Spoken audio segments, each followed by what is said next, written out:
منها ومنها تأكلون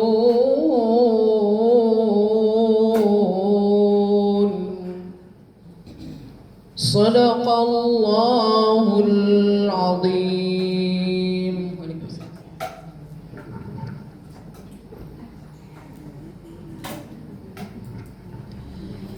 Aku berlindung kepada Allah dari godaan syaitan yang terkutuk dengan menyebut asma-Mu ya Allah yang maha pengasih, maha penyayang.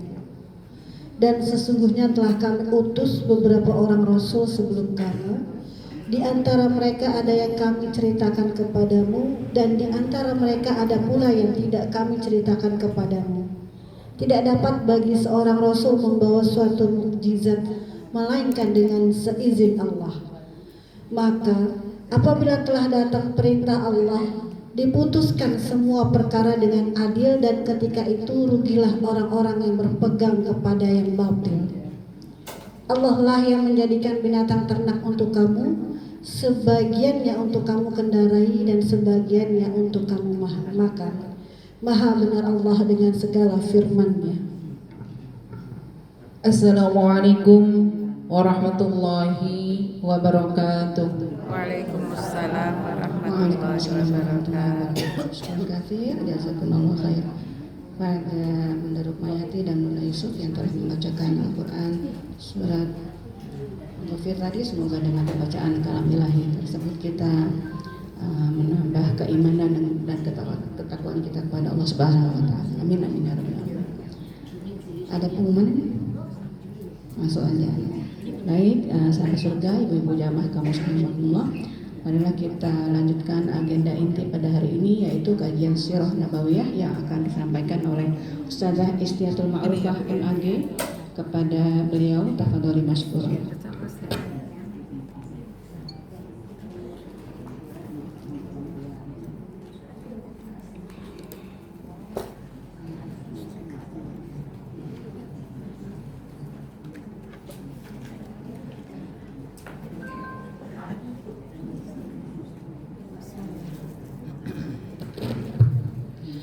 Bismillahirrahmanirrahim. Assalamualaikum warahmatullahi wabarakatuh.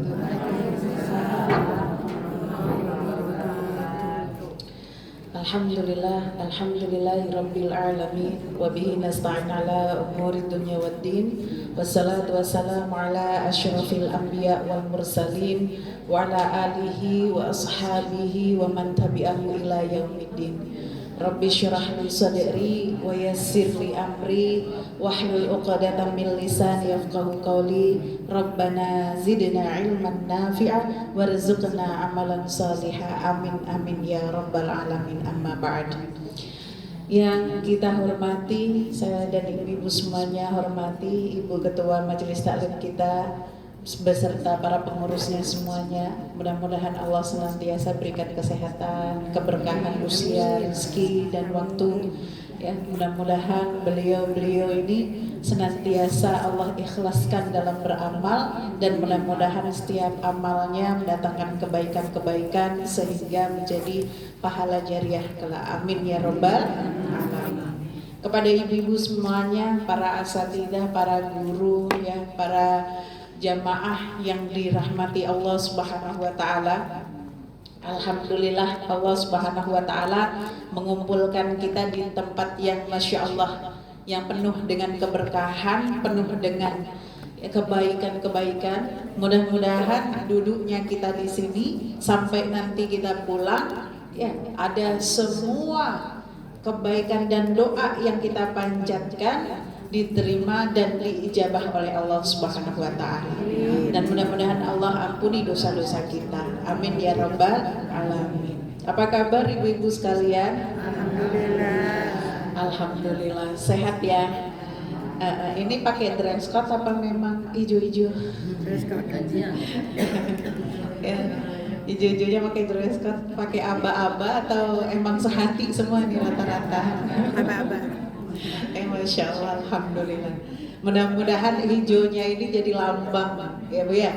Katanya baju atau pakaian surga itu warnanya kan hijau ya Bu. Nah, insya Allah kita mudah-mudahan termasuk pada bagian penduduk surga nanti ya, bukan hanya di dunia kita dikumpulkan, di surga juga dikumpulkan dengan baju-baju yang indah. Ibu-ibu sekalian yang saya cintai karena Allah Subhanahu wa taala, alhamdulillah kemarin Bu Mila WA ke saya. Beliau bilang kajian kita Ustazah pengen ngebahas tentang masalah sirah. Ya. Sirah itu apa Bu? Sejarah, Masya Allah.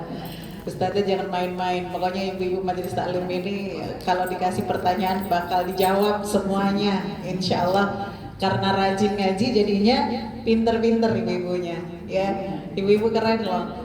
Ngaji duduk gitu, pegang buku, pegang kertas, pegang pensil gitu, nyatet luar biasa ya. Padahal ada YouTube-nya ini pengajian ya, Masya Allah ya, luar biasa. Ada dua kemungkinan ini, memang betul-betul mau nyatet ilmunya atau biar nggak ngantuk. Dua-duanya ya. Karena kalau diem denger itu kadang-kadang kita ngantuk, betul Bu? Ya, Insya Allah. Kalau kita ada aktivitas coret-coret itu, Insya Allah makin seger ya. Tapi yang nggak nyatet juga Insya Allah ya, tetap Insya Allah ada banyak yang terekam. Nanti kalau lupa ada YouTube-nya nih Majelis Taklim, luar biasa. Ini termasuk salah satu YouTube yang kemarin saya minta untuk saya kasih ke MUI waktu saya ngaji di sini. Alhamdulillah ada manfaatnya. Ya, ibu-ibu sekalian yang saya cintai karena Allah Subhanahu wa taala, kalau kita membahas tentang sirah Nabi sallallahu alaihi wasallam, ya, tentang perjalanan Rasulullah sallallahu alaihi wasallam dalam masa hidup beliau, apa yang terjadi, ya, bagaimana peristiwa demi peristiwa yang beliau alami, Masya Allah, kita bakal banyak mendapatkan hikmah. Dan sejatinya kalau kita ngaji Al-Quran sama tarikh sama sirah itu tidak bisa dipisahkan Bu. Karena kalau kita berbicara atau membahas Al-Quran, nanti kita ada istilahnya asbabun nuzul, sebab ayat-ayat ini diturunkan. Kalau kita membahas tentang sebab ayat-ayat ini diturunkan, itu pasti kita akan ngulik sejarahnya. Betul Bu ya? Makanya kalau kita belajar Quran, tadabbur ayat-ayatnya, pasti kita akan mempelajari juga ya sedikit banyak tentang sirah Rasulullah Sallallahu Alaihi Wasallam, sejarah di mana Rasulullah Sallallahu Alaihi Wasallam banyak menghabiskan waktu, banyak menghabiskan usia beliau untuk dakwah Islam sehingga Islam sampai pada kita hari ini. Masya Allah. Contoh misalnya, Ibu hafal ya surat Al-Fil, betul kan? Surat Al-Fil bunyinya apa Bu? Bismillahirrahmanirrahim. Alam tara kaifa fa'ala rabbuka bi ashabil fil, ila akhir surah. Ya, surah Al-Fil kalau kita baca yang kegambar apa? Apa yang kegambar? Sejarah tentang surah Al-Fil. Ya, pasukannya Abraha dengan mengendarai apa?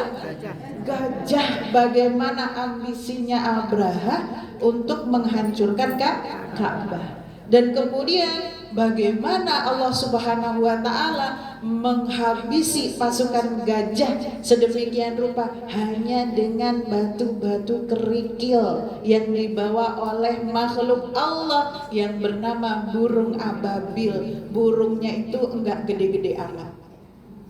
Ya Bu, burungnya bukanlah burung Raja Wali, apalagi burung Pancasila, gitu kan ya. Jadi bukan burung yang besar, bukan burung yang gede, tapi burung yang sejenis burung merpati. Dia cuma bawa apa Bu? Kerikil kecil-kecil di ujung, ya. Terus kemudian dilemparkan pada pasukannya Abraha yang mana mereka mengendarai apa? Gajah. Itu pasukan kalau pergi kemanapun ya, senangnya Abraha kalau pergi ke suatu daerah untuk ditaklukkan pasti mereka menang ya. Rata-rata peperangan yang dipimpin oleh Abraha pada waktu itu menang. Kebayang Bu bagaimana ya power kekuatannya ini pasukannya Abraha. Waktu itu Mekah tidak memiliki pasukan karena memang tidak dipimpin apa? Sistem kekerajaan. Ya, mereka hidup bersuku-suku. Masya Allah. Kita jadi ingat begitu ya Bu ya. Cerita itu jadi ingat gitu. Maka kita baca ayat-ayat yang lain itu baru satu surat Bu. Padahal di dalam Al-Quran banyak surat. Betul Bu ya? Banyak surat. Berarti kalau kita mengkaji, mentadaburi Al-Quran, ya betul-betul pengen memahami Al-Quran, kita tidak bisa memisahkan antara pemahaman Al-Quran kita dengan sejarah, dengan sirah. Ya, lebih-lebih kita tidak hidup di masa zaman semasa dengan Rasulullah SAW. Ya, ini kita Masya Allah luar biasa. Mudah-mudahan kita ini Ibu ya, yang dirindukan oleh Rasulullah, umat-umat yang dirindukan oleh Rasulullah. Ya, yang disebutkan Rasulullah, mereka adalah umat yang belum pernah ketemu sama aku, tapi mereka beriman kepadaku. Masya Allah, luar biasa. Maka dirindukan sama Rasulullah Sallallahu Alaihi Wasallam. Yuk kita mulai Bu ya. Pembahasan kita ya harus dimulai dari masa sebelum Islam. Agar apa? Agar kita tahu betul bagaimana wajah bangsa Arab sebelum datangnya Islam. Itu pelajaran yang harus dipahami oleh seluruh orang yang mengkaji ajaran Islam. Karena nggak boleh nanti dia ujuk-ujuk ngebahas ayat, ya Bu ya. Sementara ayat-ayat ini banyak berkaitan dengan fenomena yang terjadi pada masa-masa di mana ayat itu diturunkan. Harus tahu dulu karakternya bangsa Arab sebelum Islam. Tapi saya insya Allah ya Bu ya akan menyampaikan dengan sangat sederhana, ya dibuat supaya ibu-ibu nggak mumet lah, nggak pusing ya, biar kita insya Allah tetap ngerti urgensinya, hikmahnya gitu ya, tanpa harus menghafalkan banyak nama, banyak tahun, banyak tempat. Ya, karena maklum kita ini kalau di majelis taklim, mohon maaf, rata-rata usianya berapa Bu? 17 tahun. Betul. Ya, asal jangan dibalik aja ya. Ya, alhamdulillah. Jadi kita masuk di pra-Islam. Ibu-ibu kalau di pra-Islam ya, bangsa Arab itu ya wilayahnya itu ya meliputi Hijaz, Yaman, Najd, Tihamah, Yamamah. Ya, sementara Makkah, Madinah itu ada di mana? Di Hijaz.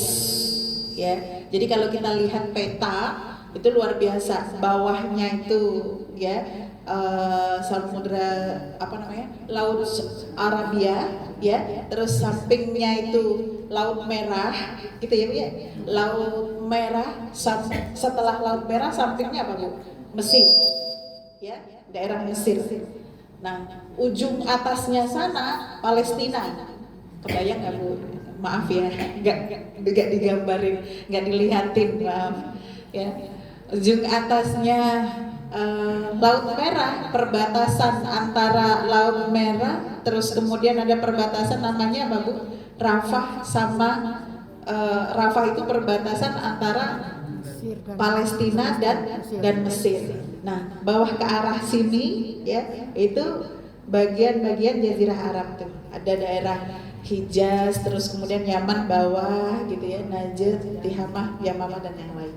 Ya, ibu-ibu sekalian yang ada hidup di masa sebelum masa Rasulullah SAW, kalau dilihat ya keturunan dan cikal bakalnya bangsa Arab, itu para sejarawan itu menggolongkan ada tiga apa namanya bangsanya atau orang-orang yang tinggal di sana, ya, yaitu dikelompokkan menjadi tiga. Ada satu Arab Ba'idah, itu Arab-Arab yang terdahulu, yang kalau dilihat dari silsilahnya itu sudah kesulitan para ahli sejarah. Ya, mereka itu ada kaum Samud, kaum Ad gitu ya, dan apa namanya kaum-kaum yang kita banyak temukan bacaannya di dalam Al-Quran. ya, akikah gitu ya. Nah itu Arab ba'idah. Jadi ba'id itu artinya jauh, Bu. Jadi udah generasi jauh, masa-masa awal orang-orang yang ada di Jazirah Arab. Kemudian yang kedua adalah Arab Aqibah, ya. Nah ini bangsa Qahtaniyah, mereka yang anak keturunannya Qahtaniyah, mereka ini ya orang-orang yang dari Himyar dan Kahlan, ya. Nah kalau dikatakan mereka ini adalah orang asli, orang Arabnya, Jazirah Arabnya yang masa-masa itu sebelum atau sesudah bangsa Arab Ba'idah, ya. Nah, anak keturunan Arab Qahtaniyah inilah ya yang banyak tinggal di daerah Jazirah Arab. Kemudian ada namanya bangsa Arab yang musta'nibah, yaitu pendatang. Ya, pendatang ini mereka yang datang bersama dengan Siti Hajar, ya, anak keturunannya Siti Hajar, yaitu Ismail dan anak cucu-cucunya Ismail. Ya, maka kalau nanti kita lihat garis keturunannya Rasulullah SAW atau orang-orang Quraisy ini dari mereka, ya Bu ya, dari Nabi Ismail alaihis salam. Ingat kan Bu ceritanya ketika Nabi Ibrahim dulu di Palestina, beliau mengajak Hajar untuk hijrah atau keluar dari Palestina karena ada biasa kalau istrinya dua, ya kan, ada kecemburuan dari Sarah gitu ya. Tapi memang qadarullah seperti itu. Ibu jangan berpikir kalau misalnya istrinya Rasul atau istrinya Nabi cemburu itu terus beranteman, cekcok-cekcokan, itu enggak seperti itu ya. Terus kemudian seperti di sinetron gitu misalnya gitu ya, menghasut suaminya dan sebagainya, itu enggak terjadi. Karena istri Nabi itu adalah wanita-wanita solihah, mereka wanita pilihan, hatinya bersih, ya, hatinya bersih. Kalaupun beliau menyampaikan sesuatu yang dirasa pada dirinya, ya Bu ya, itu sesuatu yang memang sisi-sisi kemanusiaan yang sama seperti kita muncul, tetapi mereka memanagenya atau mengatur atau mengendalikan hawa nafsunya tetap lebih baik dibandingkan dengan kita. Ya Bu ya.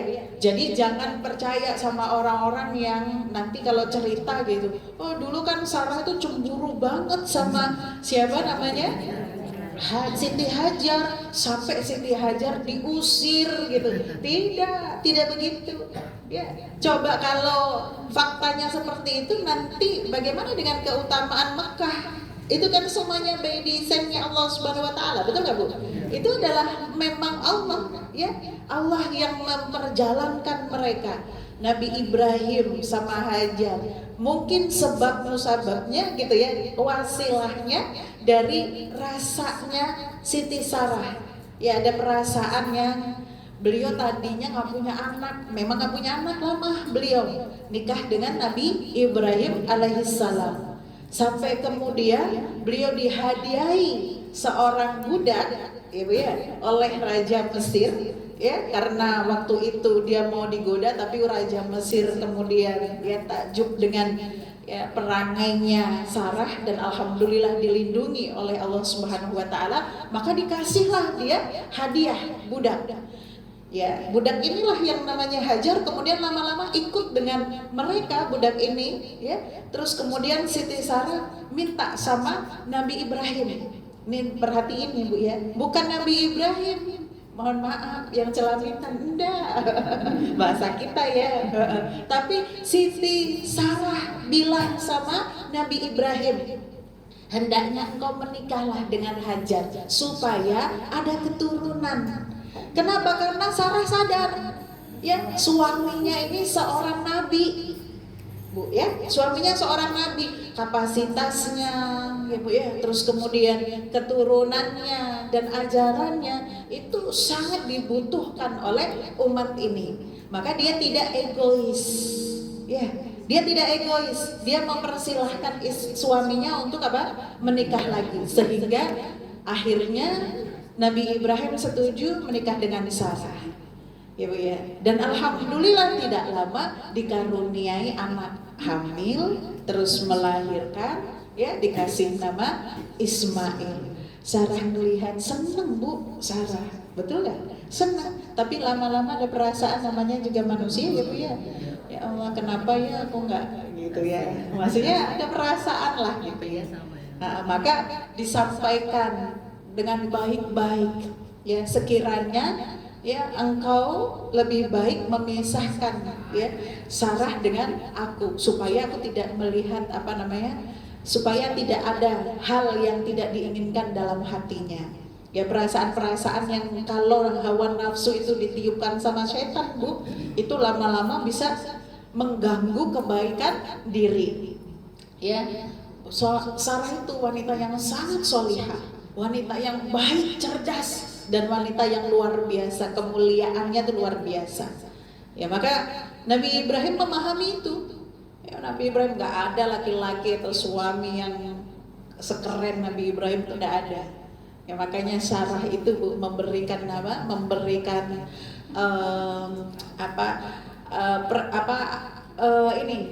penghargaan gitu ya kepada Nabi Ibrahim. Kasih sayang Sarah itu kepada Nabi Ibrahim luar biasa. Kalau nyebut Nabi Ibrahim itu bukan sekedar ya zauji, itu enggak gitu ya, tetapi dia menyebut, kalau kita terjemahkan itu adalah yang aku sayangi suamiku. Begitu. Zaman sekarang ibu-ibu ada nggak yang nyebut suaminya dengan sayangnya? Hah? Paling banter Pak nih. Iya kan? Ya. Jadi sampai Sarah usianya nggak muda lagi tuh Bu. Sampai Nabi Ibrahim juga nggak dikatakan muda lagi, bukan pengantin baru. Ya Sarah itu masih menyebut atau memanggil Nabi Ibrahim itu dengan sebutan yang sangat romantis. Masya Allah. Ya. Dan itulah kemudian akhirnya Nabi Ibrahim ya berjalan dari Palestina sampai di tanah yang gersang, tanah yang nggak ada apa-apanya. Pernah diceritakan ya Bu ya, yaitu Mekah, Masya Allah, yang sekarang kita kenal dengan Mekah. Ya, hiduplah di sana Siti Hajar dan Nabi Ismail, kemudian dengan anak keturunannya. Paham sekarang ya Bu ya? Nah kemudian menjadi pusaran Bu, Mekah itu kemudian menjadi pusaran untuk orang-orang yang ya tadinya hanya lewat berdagang, ya kan, lewat rombongan, ya kan, orang-orang yang misalnya mau ke mana, mau ke Yaman, mau ke Syam dan sebagainya, itu lewat di Mekah, akhirnya mereka ya memutuskan untuk tinggal di sana.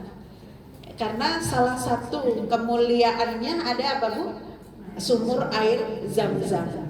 Kita lihat kalau Arab itu, Jazirah Arab kan banyak padang pasirnya ya Bu ya.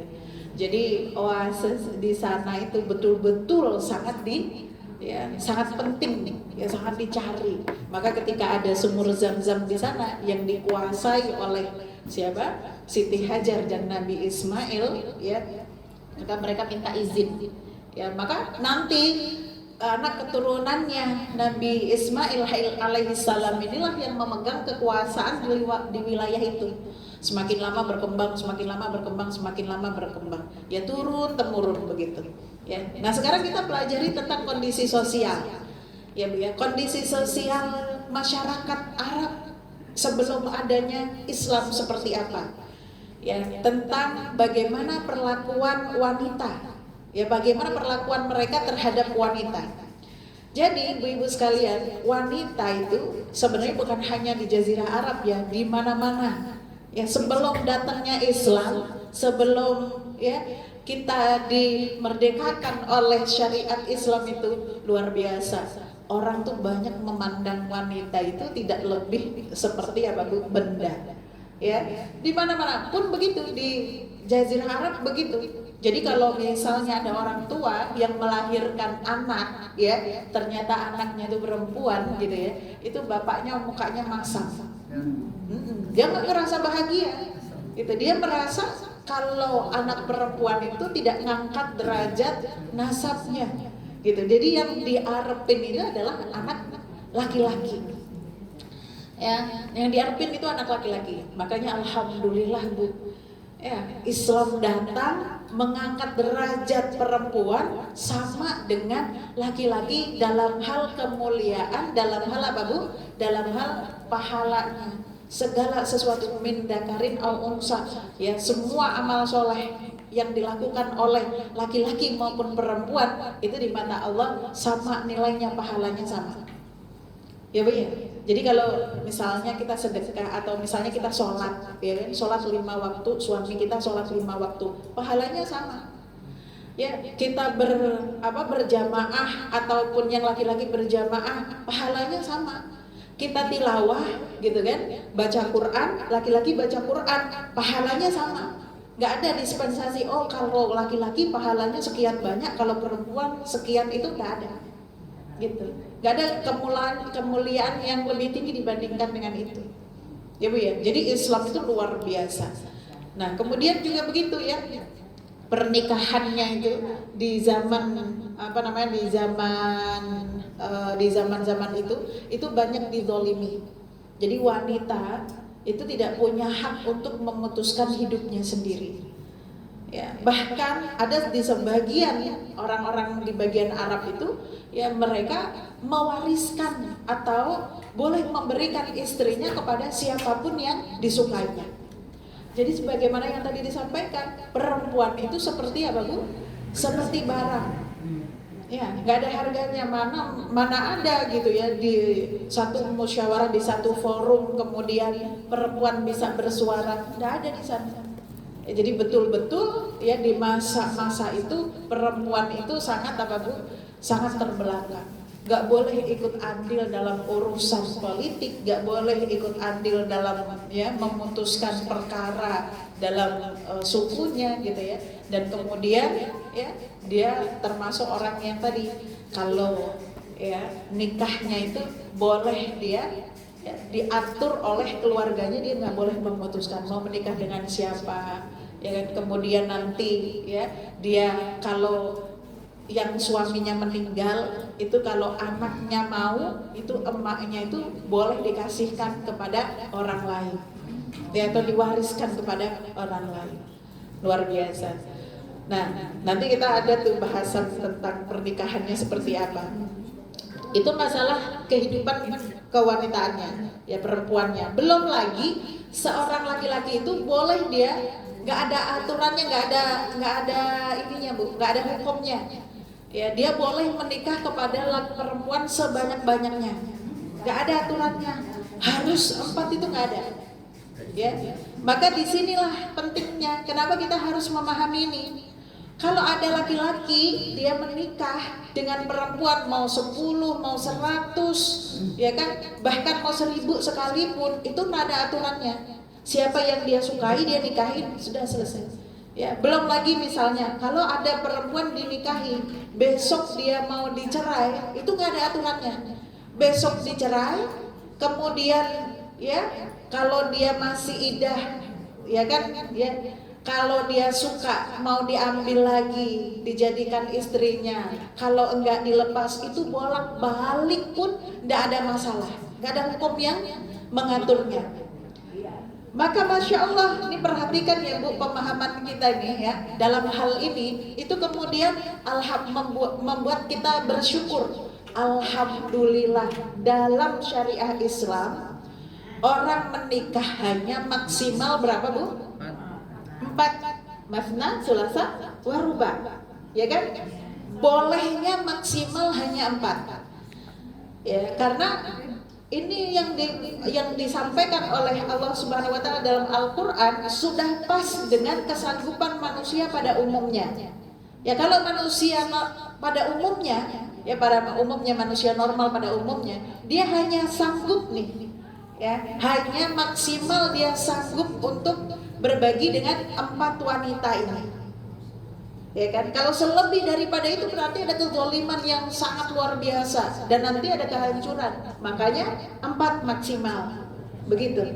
Ya, terus kemudian Ibu ingat ya ayat-ayat tentang masalah talak. Ya, apa kata Allah Subhanahu wa taala? At-talaqu marratan. Betul enggak? talak itu hanya 2 kali. Kalau talak yang boleh dirujuk kembali artinya itu 2 kali, betul? Begitu dah talak lagi dia sudah 2 kali. Misalnya ada seorang laki-laki dia menalak istrinya, ya kan, di masa idahnya, laki-laki itu kemudian ingin kembali lagi rujuk pada istrinya, boleh kan Bu ya? Ya, boleh. Dia rujuk. Terus kemudian ada prahara lagi, berantem lah dan sebagainya, gitu ya. Terus kemudian ditalak lagi. Nah, itu udah kedua tuh talaknya.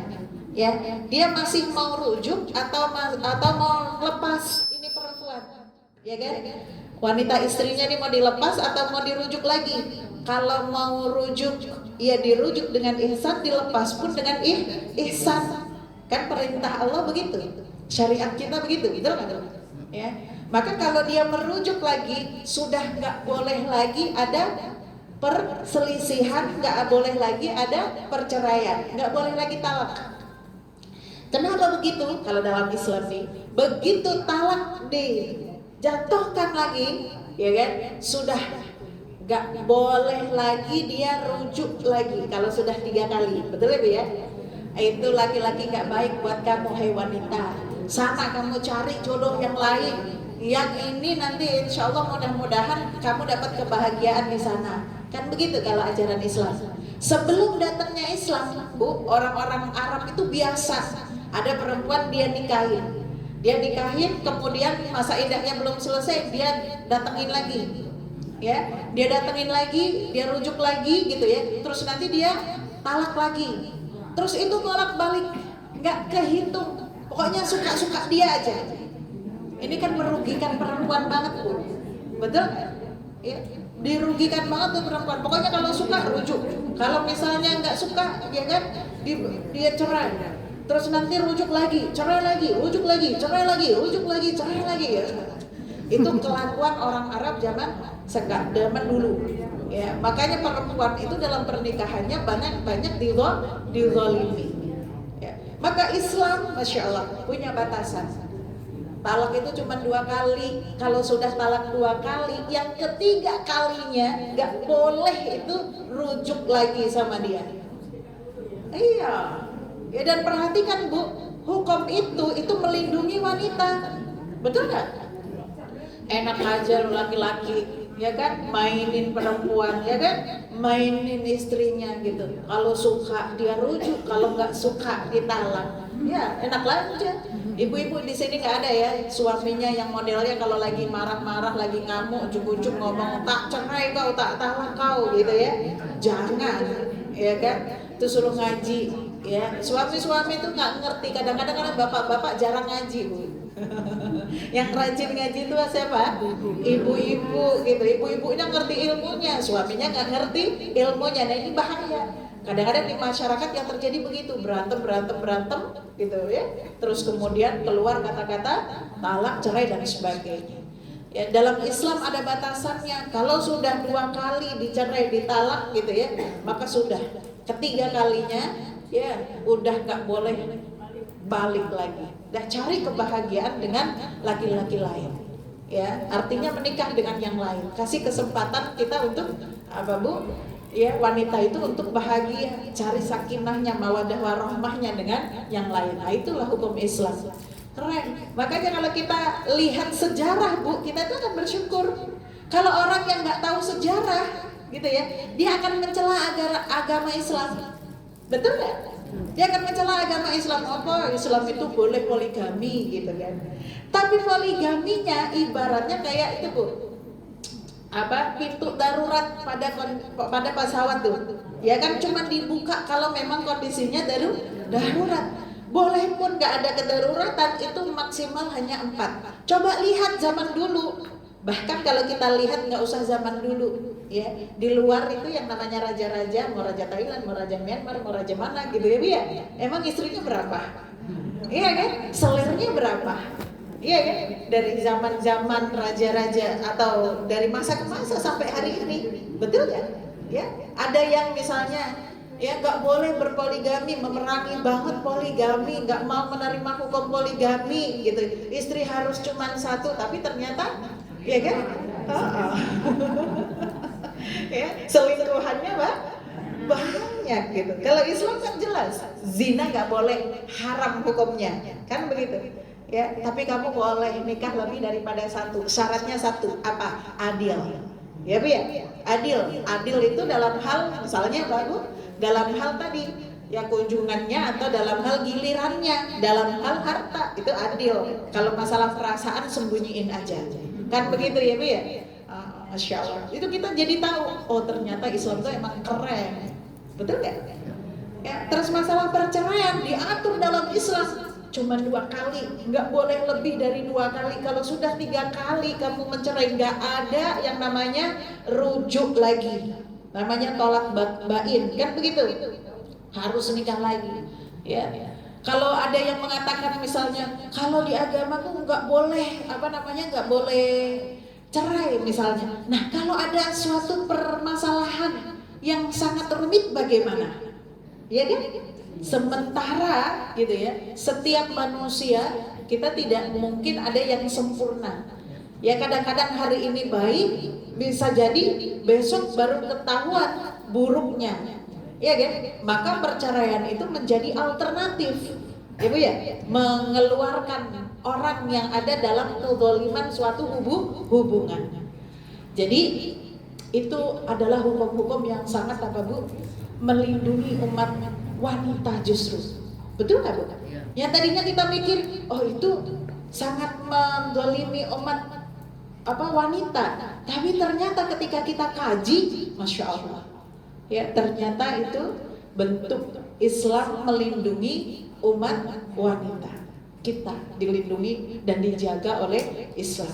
Kemudian yang kedua adalah ya kondisi sosialnya dan tentang perbudakan. Zaman dulu sebelum datangnya Islam, yang namanya budak itu betul-betul Bu, tidak ada aturannya, tidak ada ya, orang itu budak itu kayak dianggap binatang peliharaan. Jadi kalau bukan manusia gitu. Ya, kalau dia kerja segala macam ya betul-betul ya kerjanya itu 100% untuk siapa? Untuk tuannya, tidak ada aturan, tuannya harus memperlakukan dia sebagaimana sebagaimana layaknya manusia. Maka zaman-zaman dahulu itu ya Bu ya, yang namanya budak-budak itu banyak disiksa, banyak dianiaya, diberlakukan tidak semestinya manusia, itu luar biasa. Dan budak itu Bu, sebanyak orang memiliki budak itu bisa dinilai sebanyak dia memiliki kekayaan dan kesuksesan. Ya, jadi Islam datang tidak ujuk-ujuk langsung ya kan menghilangkan perbudakan, tidak, tetapi mengatur ya, mengatur tentang masalah perbudakan. Apa yang dilakukan? Yang pertama tentang penyetaraan manusia. Masya Allah, itu keren loh Bu, agama yang tidak ada ya membahas ini ya, bahwa inna akramakum indallahi atqakum, yang paling mulia di sisi Allah Subhanahu wa taala bukan karena level strata sosial. Itu Islam, Masya Allah. Bukan karena faktor dia anak pemimpin suku apa, dia punya kekayaan berapa, dari bangsawan apa, ya status sosialnya apa. Maka dalam Islam nggak ada kasta. Ya, dalam Islam tuh nggak ada yang namanya ya ini kasta apa, kasta ini, kasta itu, nggak ada dalam Islam. Semuanya sama. Yang namanya makhluknya Allah Subhanahu wa taala, yang namanya dia manusia, dia memiliki hak untuk dimuliakan. Ya Bu, oleh sesamanya. Maka kemudian kalimat ya kan, ayat inna akramakum indallahi atqakum itu dampaknya luar biasa. Luar biasa Bu dampaknya. Nggak seringan kalau kita baca. Nggak seringan kalau kita baca. Kebayang coba nih. Coba ya kita ngebayangin kira-kira gitu ya, kita cosplay jadi orang-orang yang punya budak gitu misalnya gitu ya. Statusnya di sini mereka, ya. Budak-budak itu dianggap di mana Bu statusnya? Di sini. Betul kan? Jadi gini, dia statusnya begini, budak-budak begini, ya dianggapnya di bawah kaki mereka gitu ya. Tiba-tiba datang Islam, Ya Rasulullah bilang gitu ya, bahwa tidak ada yang namanya kemuliaan yang lebih daripada apapun kecuali yang menunjukkan kemuliaan itu adalah bagaimana keimanan seseorang kepada Tuhannya. Mau dia tuan ataupun Buddha, kalau dia beriman maka dia mulia. Ini kalau misalnya kita yang ada di posisi sini, terus kemudian biasa ya menganggap orang-orang itu di sini, suruh duduk bareng misalnya duduk setara begini, rela nggak Bu kira-kira? Zaman itu ya sangat berasa banget mereka menolak itu. Makanya kenapa bangsa Arab yang mereka punya kedudukan pemimpin-pemimpin, gitu ya, kabilah-kabilah itu dan suku-suku itu, para pemimpin kabilah dan suku itu, ya mereka paling getol menolak Islam karena kesombongannya. Mereka menganggap masa aku disamakan dengan budakku, masa kedudukannya disamakan dengan budaknya, gitu. Maka dia menolak Islam. Dan dengan ajaran itu ya yang banyak datang kepada Islam adalah kaum-kaum lemah dan orang-orang yang hatinya tidak ada kesombongan dalam dirinya. Paham Bu? Ya Masya Allah. Itu nggak mudah loh Bu. Ya kan nggak mudah banget itu nata kondisi sosial yang seperti itu tuh Masya Allah gitu ya. Itu luar biasa perjuangan Rasulullah SAW. Itu luar biasa. Ya luar biasa. Ya dan sisa-sisa kesombongan orang-orang Quraisy yang memeluk Islam gitu ya, itu pun kadang-kadang masih dapat dirasakan, masih terasa begitu ya, masih ke bawah karena merubah perangai seseorang itu nggak bisa simsalabim, betul nggak Bu ya, nggak bisa ujuk-ujuk gitu. Tapi di antara mereka banyak yang berjuang untuk betul-betul mengikis kesombongannya dan kemudian betul-betul menyerahkan dirinya kepada Allah Subhanahu wa taala, tunduk kepada keislaman, maka kemudian mengikis rasa-rasa nggak enak duduk selevel sama budaknya. Bahkan ada di dalam sejarah nanti kita temukan ya seorang sahabat yang dia justru belajar Islam dari budaknya karena budaknya duluan masuk Islam. Masya Allah. Ini kan orang-orang yang mulia, hatinya lepas dari kesombongan. Ya, ini dosa yang paling berbahaya itu dosa sombong Bu. Ya, bener Bu, dosa sombong. Hati-hati kalau di dalam hati kita itu ada rasa sombong. Rasa sombong itu selalu aku. Nah itu tuh, ya. Terus menganggap diri lebih baik daripada orang lain, merasa diri lebih hebat, lebih tinggi. Ya pokoknya kalau udah merasa begitu tuh, udah aku dah sombong di sini, hati-hati. Ya, Bu, setan itu ninggalin surga karena apa Bu? Iblis. Ya kan? Ya, bangsa jin ninggalin karena apa? Karena sombong kan, dosa sombong kan? Ya, maka hati-hati Bu sama yang namanya sombong. Tapi kadang-kadang hati itu Masya Allah ya Bu ya, saking lemahnya hati ya ditiup-tiupin sama setan, dibujuk-bujukin. Kamu ya, kalau bukan kamu yang jadi ketuanya majelis taklim ini, mana mungkin majelis taklim sekarang ini maju gitu. Nggak apa-apa, sombong-sombong dikit ya. Alhamdulillah ibunya nggak sombong kan. Ya Alhamdulillah. Ya, kalau bukan kamu panitianya tuh majelis taklim nggak akan jalan gitu. Ada perasaan begitu ditiup-tiupin sama setan, betul? Ya, dan itu hati-hati. Ya, hati-hati, harus kita minta sama Allah Subhanahu wa taala untuk dihilangkan kesombongan dalam diri kita. Ya caranya bagaimana? Banyak berzikir, banyak kita merendahkan diri sama Allah. Kalau kita banyak merendahkan diri sama Allah, ya sifat kesombongan kita itu kita sendiri. Ya kita hilangkan sedikit demi sedikit, nanti mudah-mudahan ditolong sama Allah Subhanahu wa taala sehingga ya Allah Subhanahu wa taala mengampuni dan Allah Subhanahu wa taala membersihkan hati dari kesombongan. Ya. Kemudian itu tadi masalah perbudakan. Ya, jadi budak zaman dulu itu diperlakukan seperti apa Bu? Seperti binatang. Enggak ada peri kemanusiaannya. Ya. Nah, kemudian kultur bangsa Arab itu ya, mereka itu kesukuan dengan memiliki fanatisme yang tinggi. Ya, fanatik terhadap sukunya, fanatik terhadap ya kan klannya, fanatik bangsanya. Nah, itu luar biasa. Sebenarnya itu sampai sekarang juga masih kelihatan, Bu. Ya kan? Nah, sampai sekarang masih kelihatan gitu ya, apalagi gitu ya, orang-orang yang menyombongkan diri keturunan gitu kan, dengan gelar misalnya Habib, kalau nggak dipanggil Habibnya marah gitu. Saya tuh punya guru, Bu, beliau tuh Habib, beliau tuh keturunannya Rasulullah, sebenarnya cicit-cicitnya Rasulullah gitu ya. Tapi enggak sekalipun beliau pernah menyampaikan bahwa beliau tuh Habib. Nggak pernah, Bu. Dan nggak mau dihormati berlebih-lebihan gitu, tidak mau. Masya Allah, tawaduknya luar biasa, ilmunya luar biasa, ilmunya luas, ya, hafal Al-Quran, suaranya bagus dan luar biasa orangnya. Masya Allah, gitu ya. Ya. Jadi yang benar itu begitu, ya Bu ya. Tapi kalau kadang-kadang ada yang ya tentang petenteng. Itu kadang-kadang biasanya yang petentang-petenteng itu kosong, ya. Orang menghormati, menghargai itu bukan karena apa? Bukan karena keturunan, tapi karena apa? Kepribadian dan keimanan. Apalagi ditambah dengan misalnya memiliki keturunan, ya, misalnya bagian dari habaib, ya, maka orang akan lebih lagi menghormatinya, betul kan? Ya, Masya Allah gitu ya.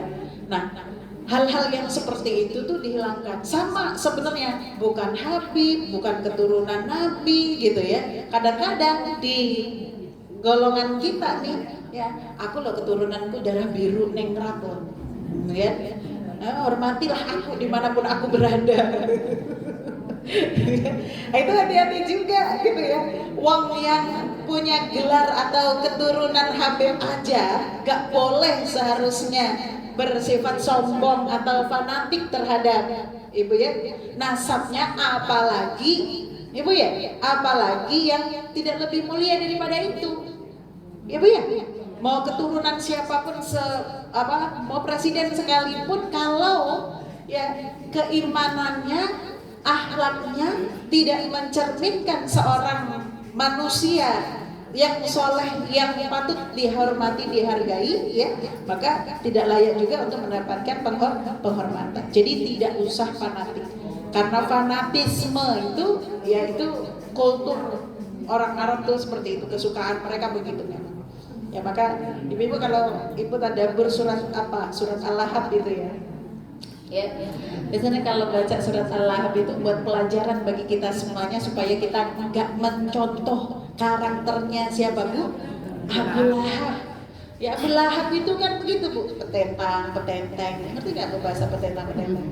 Ya, dia kalau keluar itu mesti, ya kan, kalau keluar tuh gayanya, ya, pakai segala macam perhiasan dia, kinclong dia, lebih kinclong dari saya. Benar, walaupun laki-laki, tapi laki-laki kalau di Arab itu berhias, ya.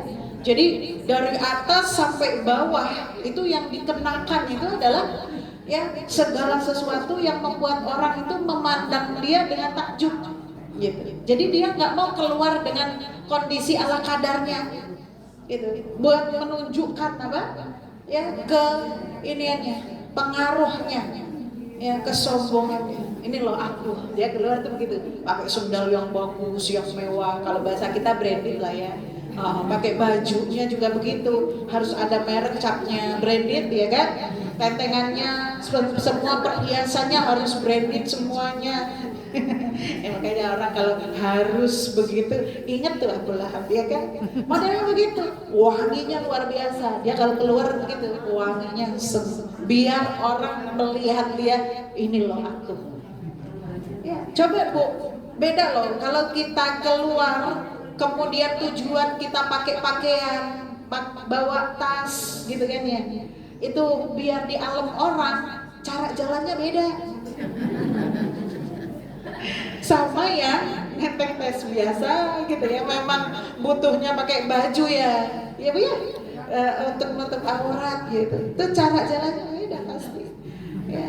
Oke, hati-hati. Makanya Abu Lahab itu ya terngiang-ngiang di kepala kita. Akhir ujung hidupnya terhinakan dia sampai dia nanti di akhirat dibangkitkan oleh Allah Subhanahu wa taala, kan dimunculkan dalam ayat itu. Yang surat itu jadi surat pendek, bahasan Abu Lahab itu pendek. Dan surat pendek karakternya itu mudah dihafal. Kalau mudah dihafal, pendek biasanya jadi favorit untuk sholat. Betul nggak? Nah, kalau biasanya jadi favorit untuk sholat, kita ulang-ulang terus. Hikmahnya kalau kita ulang-ulang terus, harusnya jadi nasihat buat kita. Tapi kadang-kadang orang tuh nggak paham begitu. Ya, udah sholatnya baca surat pendek yang dibaca ya tabat gitu ya, tapi sombongnya masih naudzubillah. Berarti cuma di lisan doang tuh bacaan, nggak sampai di hati, apalagi sampai dalam kehidupan sehari-hari. Ya, dia bangga tuh dengan keturunan ini dan sebagainya. Ya, kebanggaannya dengan kesukuannya dan sebagainya. Yang model-modelan begitu tuh hati-hati. Ya, banyak nasihat di dalam Al-Quran. Ya, makanya kita jadi apa Bu? Yang kita banggakan tuh apa? Nggak ada. Betul nggak Bu ya? Nggak ada. Ya, apalagi kita jauh gitu ya dari nasabnya Rasulullah, nggak ada. Nasab yang paling mulia itu nasabnya Rasulullah. Selain daripada itu, nggak ada ya. Mau darah biru, darah ungu, darah merah gitu kan, darah kuning gitu ya. Nggak ada. Mau nekrat, mau apa wis nggak ada. Ya, kemudian apa? Pernikahan itu dalam di masa bangsa Arab sebelum masuk Islam itu ada 4 klasifikasinya. Modelnya sebagaimana yang tadi disampaikan ya, bagaimana perlakuan mereka terhadap wanita. Nah, dalam pernikahan yang pertama ya, itu pernikahan yang layaknya seperti sekarang. Ya, hidup bareng sama suaminya gitu ya. Nikah seperti biasa ya, punya satu istri dan hidup bersama gitu, seperti pada umumnya. Tapi ada pernikahan yang kedua adalah ya model pernikahan yang suaminya itu menyuruh istrinya untuk dizinai oleh laki-laki lain. Iya, dan itu banyak terjadi Bu. Dan seperti apa? Misalnya kalau istrinya lagi haid, ya itu ditunggu, dilihat. Nanti kalau dia sudah selesai haidnya, udah mandi gitu ya, itu dia disuruh pergi ke si fulan misalnya. Kau pergilah ke rumahnya si fulan untuk melakukan hubungan intim. Itu yang nyuruh suaminya. Alhamdulillah min dzalik. Ya, itu model pernikahan begitu tuh. Ya, yang kedua. Yang ketiga, ya, model pernikahan ada sekelompok laki-laki, ya, bukan cuma satu, tapi banyak. Ada laki-laki bergerombol datang ke seorang wanita. Ya, terus berhubungan tuh dengan satu wanita itu. Nah, kemudian kalau dia punya anak nih perempuan ini, ya, atau hamil, dia boleh milih. Ini laki-laki yang tadi berhubungan sama dia dipilih salah satunya untuk jadi bapaknya atau jadi suaminya. Ya, wes pokoknya lah begitu. Nah, yang kalau keempat, ya, model pernikahannya itu kalau ada anak gadis di rumah siap menikah, dia pasang bendera di depan. Tahu nggak Bu warna benderanya warna apa? Warna kuning. Kalau di kita kan kalau di rumah ada bendera warna kuning, berarti ada orang yang meninggal, begitu ya. Kalau di Arab dulu, gitu ya, itu bukan karena ada orang meninggal, ada yang anak gadis udah siap untuk menikah, maka nanti akan datang berbondong-bondong para laki-laki, gitu. Banyak para laki-laki, ya. Dan itu, gitu ya, boleh nyicipin anak gadis ini semuanya, gitu.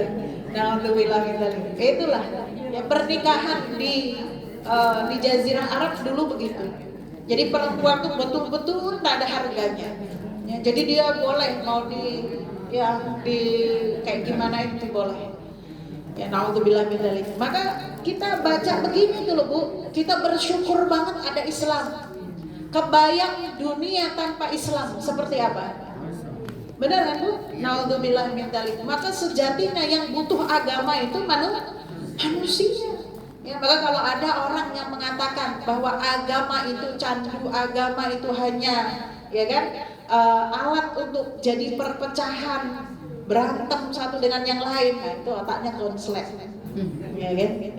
Nggak benar dia memahami agama. Ya, kemudian apa lagi?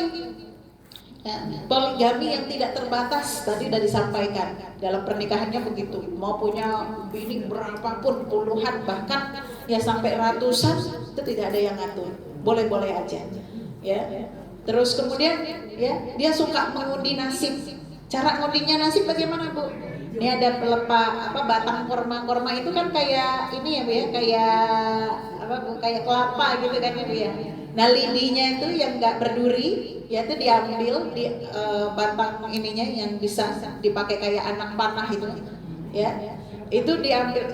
Kalau pelepah kan bagian batang ininya ya. Kalau ini yang begini melengkungnya itu loh, bagian melengkungnya itu, ya bagian lidi, tempat lidinya itu apa tuh namanya, ya.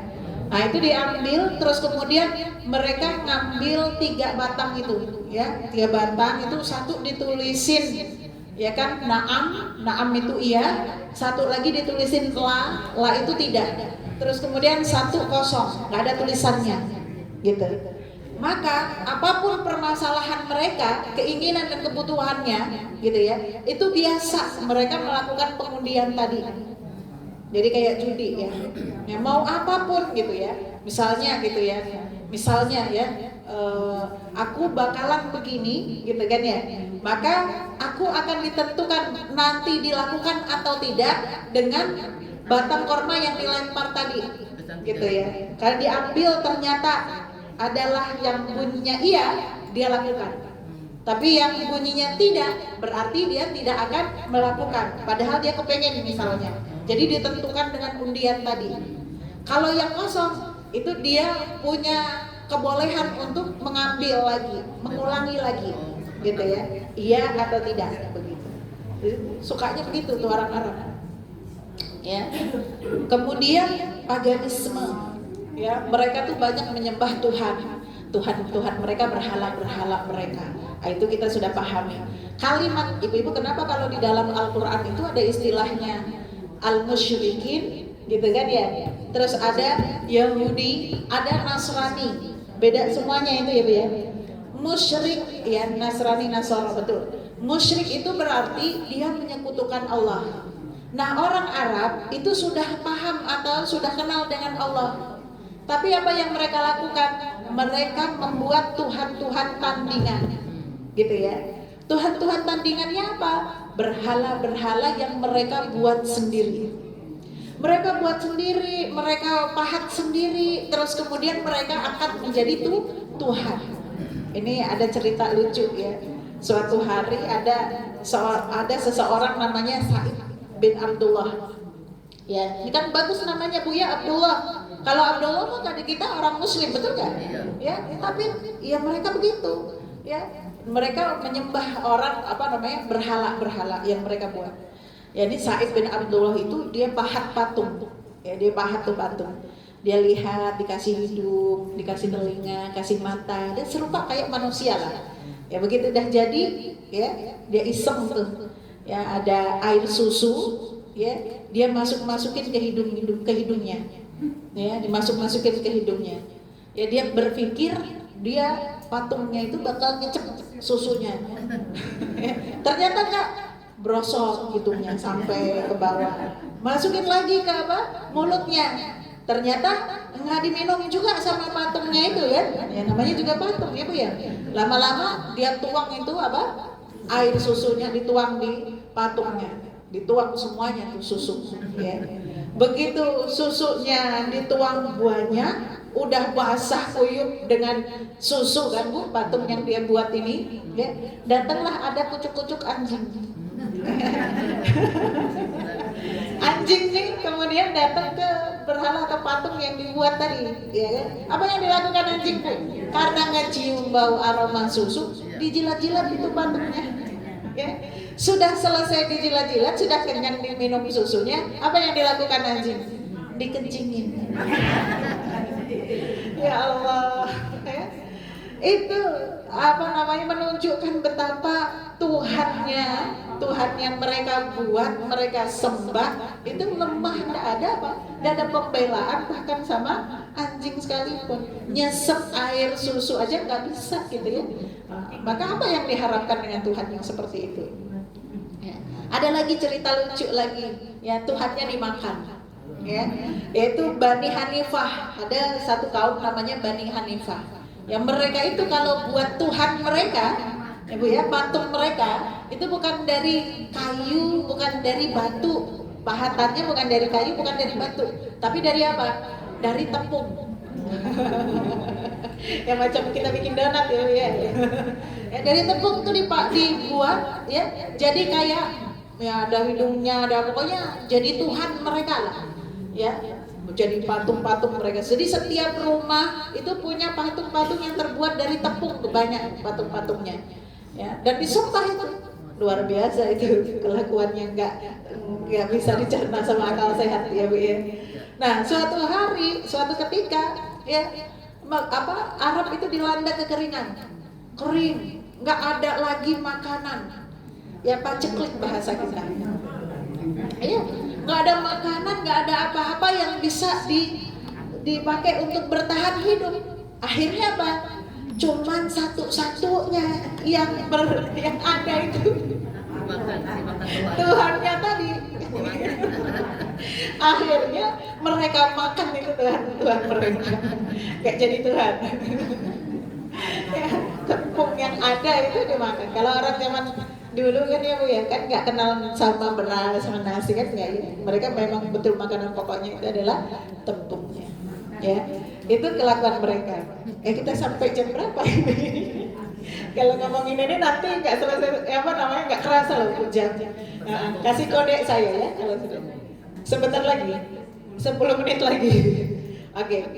Nah, ada hal ternyata di balik dari tadi yang disampaikan Bu ya, keburukan atau sisi-sisi buruknya orang Arab tuh ada sisi baiknya. Ya sisi baiknya orang Arab tuh ada nggak Ustaz? Ada gitu ya. Ya kita sampaikan juga kalau ada ya Bu ya. Kalau ada kita lestarikan, kita ambil pelajaran. Ya. Contoh ya, di sisi-sisi baiknya bangsa Arab itu yang pertama, dia jujur dalam perkataan. Berarti orang-orang Mekah tuh ya, rata-rata tuh apa yang dia lakukan, apa yang dia ucapkan sesuai dengan perbuatannya. Maka Ibu ingat nggak zaman dulu ketika Rasulullah berdakwah di Mekah itu kan sulit banget ya susah banget, sampai berapa tahun tuh nggak tembus-tembus gitu kan, nggak futuh-futuh tuh Mekah ya, sampai Rasulullah akhirnya pergi ke Madinah begitu ya. Nah kultur masyarakat Mekah sama Madinah itu beda ya. Kalau di Mekah orang betul-betul iya. Jadi orang yang beriman, orang Mekah itu memang orang-orang yang betul-betul beriman, lisan dan perbuatannya adalah orang yang ya mengimani apa yang disampaikan oleh Rasulullah. Gitu, memang perkataannya begitu gitu ya. A B B gitu. Bahasa kita begitu ya. Apa biasanya kayak gini kultur orang mana nih? Orang Jawa Timuran nih biasanya. Ya kan? A B B gitu, nggak bisa basa-basi gitu ya. Rata-rata begitu, makanya jangan kaget Bu kalau ketemu sama orang Jawa Timur ya. Saya agak terpengaruh dengan Jawa Timuran begitu. Kalau daerah Pantura juga begitu tuh, ya. A B B gitu. Mau bener mau buruk mau baik gitu. A B B gitu. Ya. Nah, ini karakter orang Mekah begitu gitu. Ya. Nah, itu baik. Makanya kalau ketika Rasulullah di Madinah beda kultur masanya dengan di Madinah. Di Madinah tuh banyak orang munafik. Ya kan? Itu banyak cerita tentang kisah-kisah orang munafik di dalam Al-Quran. Itu banyak ditemukan di Madinah. Itu beda kulturnya. Kemudian yang kedua, ya, yang baik dari budaya Mekah itu menghormati tamu. Ya, makanya itu jadi teladan kita sampai sekarang. Hal yang baik yang ada ya dalam budaya Mekah itu menghormati tamu. Maka teruskan gitu ya. Cara mereka menghormati tamu itu luar biasa. Gitu ya, itu mereka kalau menghormati tamu, jadi pelajaran atau syariah kita menghormati tamu itu diambil dari budaya mereka.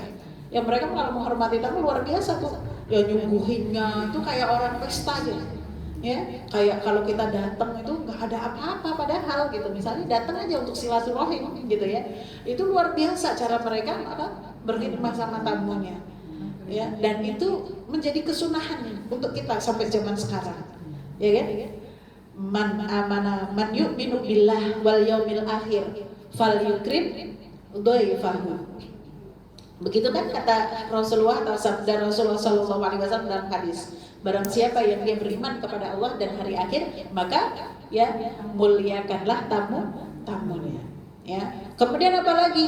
Menepati janji, gitu ya. Karena tadi karakternya ngomongnya itu AA, BB gitu ya, apa adanya gitu ya. Maka kalau dia ngomong gitu ya, itu rata-rata ya mereka selalu menepati janjinya.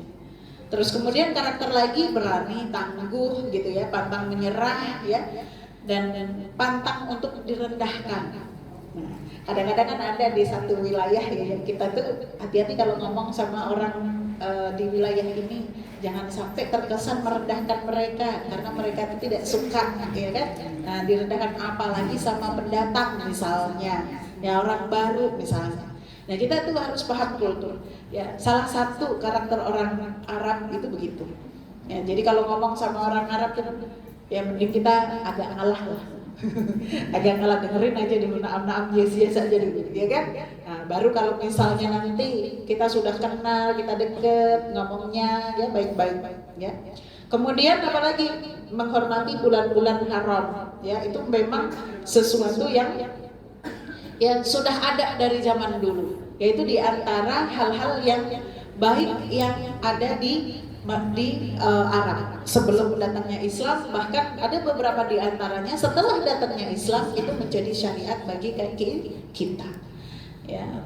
Terus ada anak-anak di khitan, anak laki-laki di khitan gitu ya, itu juga dari zaman dulu sudah ada begitu. Karena khitan itu ada dari zamannya Nabi Ibrahim alaihissalam. Ya Bu, jadi itu diteruskan kalau di bangsa Arab. Ya. Kemudian kalau tradisi yang sifatnya klenik atau yang sifatnya apa Bu? Ya klenik-klenik gitu. Ada nggak di Arab? Banyak gitu ya. Contohnya salah satunya misalnya ya tadi tentang mengundi, ya mengundi nasib dengan anak panah tadi atau dengan ya pelepah korma tadi gitu ya, batang korma gitu ya. Terus kemudian ada mereka tuh punya satu tradisi begini. Kalau ada onta ya yang mereka khususkan untuk onta itu tidak dipakai berkegiatan. Jadi ontanya itu dimuliakan ya, diipuk-ipuk gitu Bu, apa bahasanya? Diurus betul gitu ya. Terus kemudian onta ini tugasnya hanya beranak saja. Maka itu ya cara mereka ngurusin itu luar biasa dan dianggap ya onta ini apa? Mulia. Begitu. Ya, terus kemudian kadang-kadang ada di antara mereka yang gitu ya, onta yang seperti itu tuh dipotong telinganya. Ya, jadi kayak disiksa ya Bu ya. Hidup-hidup dalam kondisi hidup-hidup tuh. Onta yang dipotong telinganya. Ya, itu ada juga. Ya klenik-kleniknya macam-macam banyak banget, kufaratnya banyak banget. Ya nanti kalau kita bahas habis kita waktunya. Ya kemudian kalau agama di sana tuh banyak sekali agama-agamanya. Sebelum masuknya Islam ada agama apa aja? Ada agama yang paling banyak mayoritas kalau di daerah Makkah apalagi itu tentang agama musyrik syirik. Ya orangnya musyrik, ya kan? Ya terus syirik itu perbuatannya. Jadi dia kenal Allah tapi menyekutukannya dengan berhala-berhala dan macam-macam. Ya terus kemudian hidup juga di sana ada orang Yahudi, ada orang Majusi gitu ya. Ada agama Sabi'ah, kemudian ada juga orang-orang Nasrani gitu. Ada Masehi gitu ya. Dan banyak banget agama-agama di sana sebelum masuknya Islam. Ya jadi kita punya bayangan ya Bu. Oh Islam itu datang betul-betul menjadi cahaya buat apa? Masyarakat yang betul-betul dalam kejahilan. Bukan kejahilan dalam artian mereka bodoh nggak bisa baca tulis, enggak. Mereka orang-orang yang cerdas dalam kehidupan mereka, dalam hidup sehari-hari mereka. Ya mereka orang yang mampu bertahan, mereka orang yang bisa baca, mereka banyak diantaranya ahli kitab, membaca kitab-kitab mereka gitu ya. Tapi akhlak mereka jauh dari ya norma-norma dan kelaziman yang diharapkan oleh manusia yang bermartabat. Ya. Jadi Bu, kalau di Arab itu dulu ada 3 pasar yang sangat besar.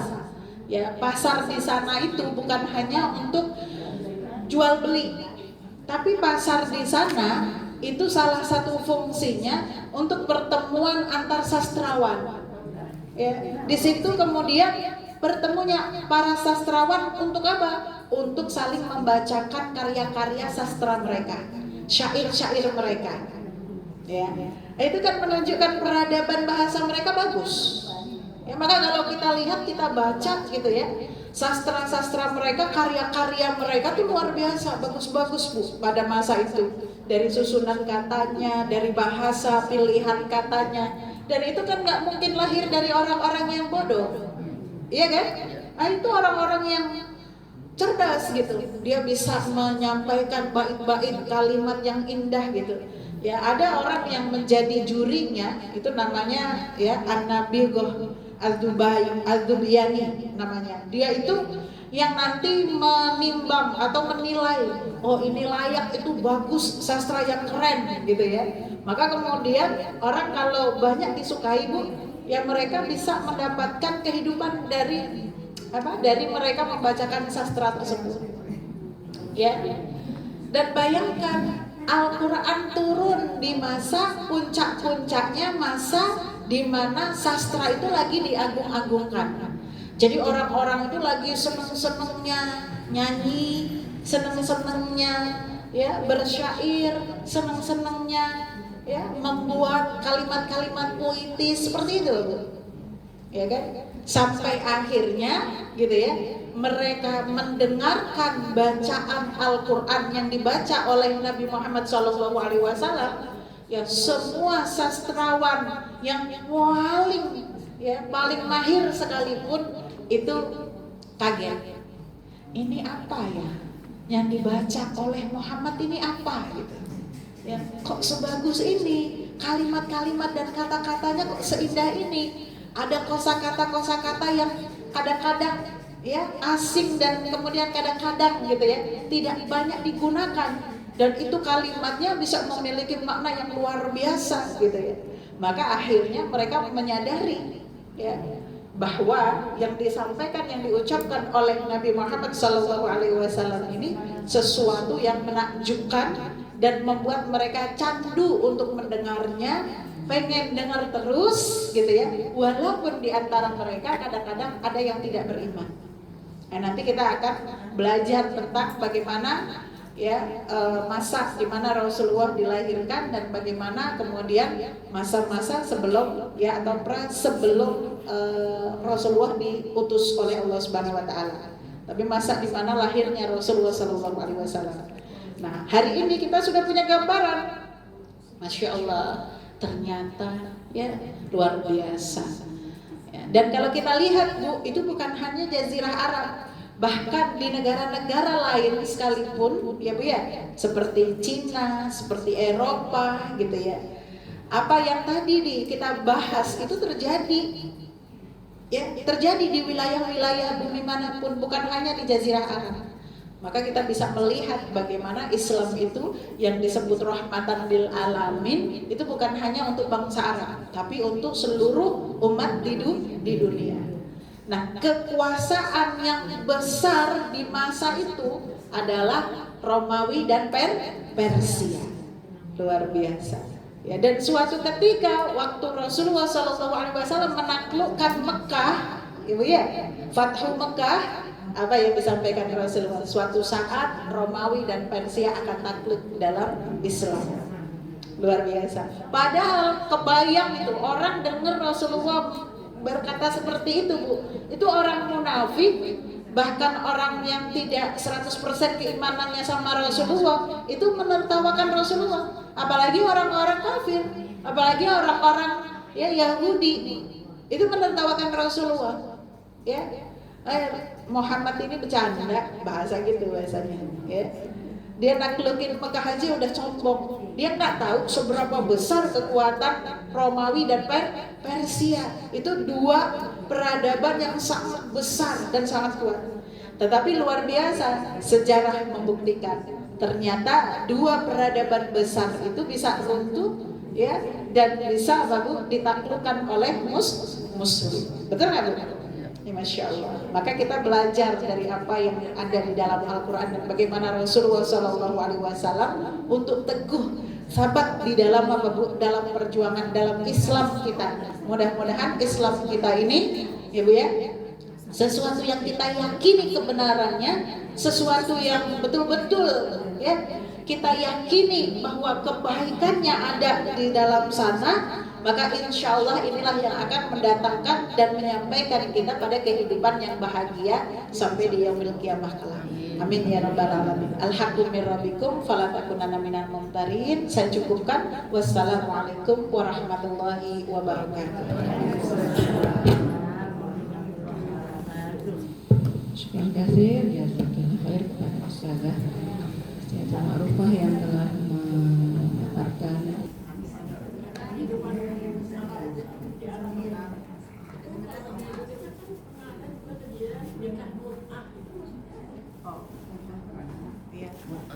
Nikah mut'ah. Ya, itu aja Bu. Ada lagi yang lain? Iya. Iya. Satu aja, ada lagi? Satu aja, insya Allah cukup ya. Nikah mut'ah itu nikah yang berdurasi. Nikah yang berdurasi dari awal itu diakadkan ya. Aku akan menikahi kamu dalam waktu 5 hari misalnya. Ya kan? Ya, kalau bahasa kita itu di bahasa Indonesia kan nikah kontrak. Ya kan? Nikah kontrak itu ya diharamkan oleh Rasulullah SAW. Ya, itu dinasar zaman dulu gitu ya. Sebagaimana yang tadi disampaikan, nikah itu macam-macam modelnya ya. Dan nikah mut'ah itu dulu di awal-awal Islam masih terjadi, masih ada. Syariah Islam belum lengkap, belum mengatur secara detail. Ya, maka ketika Islam datang itu masih ada. Itu masih ada dan belum ada aturannya. Maka kemudian ya diturunkan oleh Allah Subhanahu wa taala aturan tentang pernikahan di mana orang menikah itu harus bertujuan untuk saling baik menuju kepada Allah Subhanahu wa taala, tidak boleh ada kedzaliman di dalamnya. Maka kemudian ya diharamkan oleh Rasulullah yang namanya nikah mut'ah. Ya, nikah mut'ah itu cuman misalnya 5 hari atau bahkan kadang-kadang pakai jam durasinya. Ya pakai jam durasinya, enggak hari gitu. Ya. Terus kemudian pertanyaan kita, apa bedanya dengan ya kan? Jadi seperti nggak ada beda antara pelacuran dengan pernikahan mut'ah ini. Kalau misalnya durasinya pakai jam itu, maka itu udah dilarang. Kenapa? Karena nikah mut'ah itu memiliki kerugian. Ya, kerugiannya besar bagi perempuan. Bukan hanya perempuan, sebenarnya laki-laki pun kalau dia bergonta-ganti pasangan, terlalu banyak gonta-ganti pasangan apalagi, itu juga ada maldorotnya. Betul ya Bu ya? Nah itu mungkin ada orang-orang di daerah-daerah kita ya. Misalnya kita pernah dengar kalau di daerah ke arah Sunda, Puncak itu ya, itu banyak banget gitu ya. Ada sekte. Jadi saya nggak mengatakan Islam, saya nggak mengatakan Islam. Ada sekte orang-orang tertentu yang mengaku mereka beragama Islam, terus kemudian mereka menghalalkan pelaksanaan nikah mut'ah ini. Tapi apakah itu betul dalam syariat Islam? Ya, ahlu sunnah wal jamaah mereka secara mufakat mengharamkan praktek nikah mut'ah. Jadi nikah mut'ah itu dilarang, diharamkan, nggak boleh. Ya, jadi nikah mut'ah itu bukan syariah Islam. Begitu ya Bu. Kalau ada mereka yang melakukan, gitu ya, itu berarti oknum. Ya walaupun mereka menganggap atau mereka mengaku sebagai seorang muslim, bahkan mereka menganggap gitu ya keislaman mereka dan sebagainya, tetapi dalam Islam yang kita anut ya ahlu sunnah wal jamaah sebagaimana ya pemahaman kita yang dilakukan oleh Rasulullah dan para salafus saleh, ya kan, sepakat mengharamkan nikah mut'ah. Paham ya Bu ya? Wallahu a'lam bishawab. Itu ada lagi? Cukup Bu?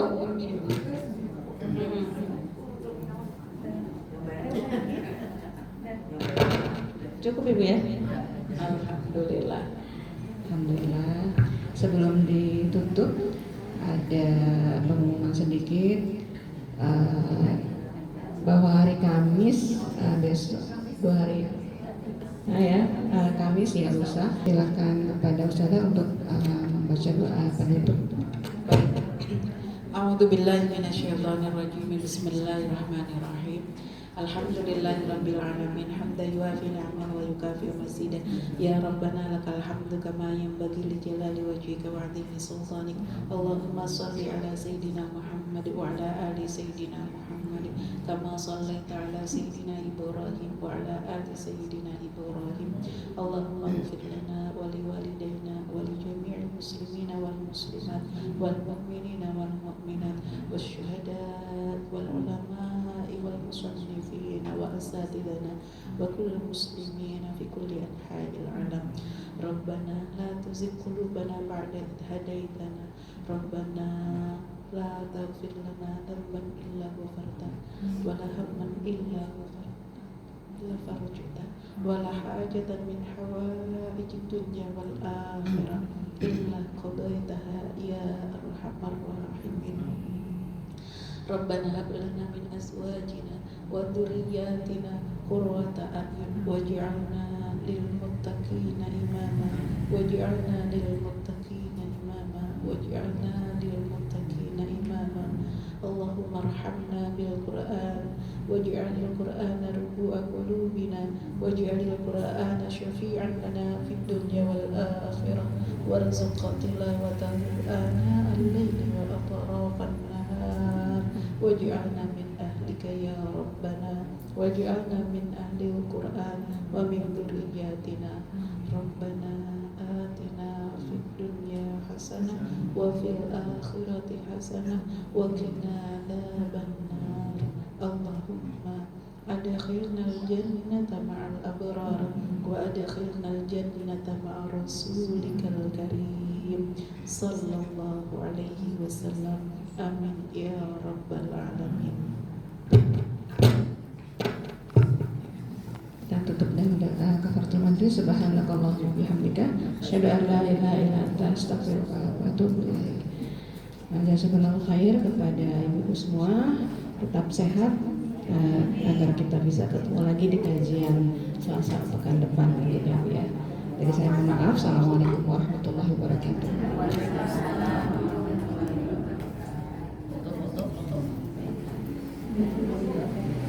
Mau foto katanya sama Ustazah.